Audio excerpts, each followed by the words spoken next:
So, what makes you resilient as a human being? And what is resilience? Is it something that we actually born with, or do we need to develop some skills throughout our lives? And what is it dependent on?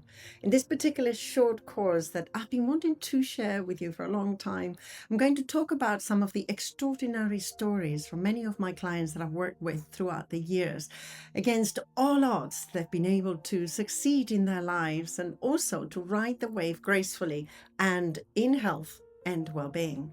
Now, resilience, here comes the surprise, is not going to be dependent on your meditation. I'm not going to give you some breathing practices. We're not going to do any exercises that I'm going to say, oh, if you do this yoga practice, then you're going to be more resilient. That is not the case. And it's going to be backed up by science. I'm going to share with you in this short course what, according to science and human history, what makes you resilient, and what is the story behind the most resilient people in history going against all odds, against all the most challenging circumstances that you could possibly imagine.